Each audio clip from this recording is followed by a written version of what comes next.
Belajar di coffee shop atau di rumah. Storytelling by Mentari Ramadhani. Nongkrong di kafe untuk ngopi sambil ngemil cantik kayaknya udah jadi hal yang umum banget ya. Selain itu sekarang ini banyak banget orang yang menggunakan kafe sebagai tempat belajar. Buku, laptop, dan segala tugas-tugas sekolah atau kuliah dibawa ke kafe. Pokoknya semakin banyak kertas-kertas berantakan di atas meja, rasanya semakin keren. Tentunya belajar di coffee shop memiliki kelebihan dan kekurangannya. Apa saja ya kira-kira kelebihan dan kekurangannya? Yang pertama, kelebihan belajar di coffee shop, yaitu mendapatkan suasana baru. Suasana kafe yang dinamis dan dekorasi yang enak dipandang bisa menggugah mood belajar. Dan kebanyakan, alasan pelajar memilih belajar di kafe adalah karena mereka bosan belajar di rumah. Berbagai camilan enak di kafe juga bisa bikin kita betah belajar di kafe karena belajar terasa lebih lengkap dengan makanan pendamping, apalagi kalau kafenya menyediakan sofa yang super nyaman.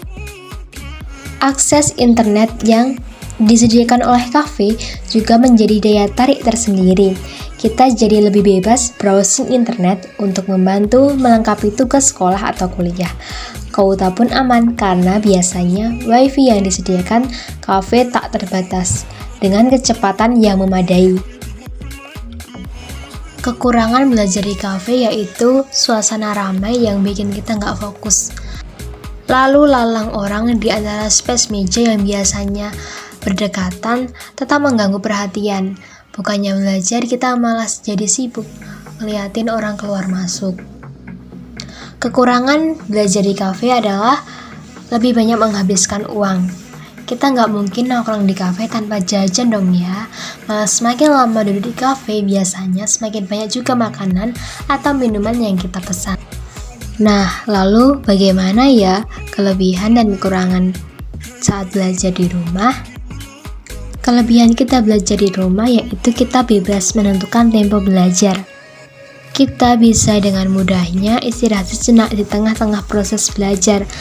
Kalau misalnya kita merasa mengantuk atau lelah saat belajar, kita bisa bebas untuk mengambil tempo istirahat sekitar 15-20 menit yang biasanya digunakan saat orang tersebut sudah mulai merasa lelah dan tak nyaman. Salah satu kelebihan yang paling terasa saat belajar di rumah adalah kita tidak perlu repot-repot mengeluarkan banyak tenaga. Kita tidak harus berpanas-panasan berjalan kaki ataupun tidak perlu bermacet-macet ria. Ibaratnya kita bisa langsung belajar saat baru bangun tidur. Pada intinya setiap orang memiliki caranya masing-masing. Ada orang yang bisa berkonsentrasi belajar meski suasana di sekitar ramai.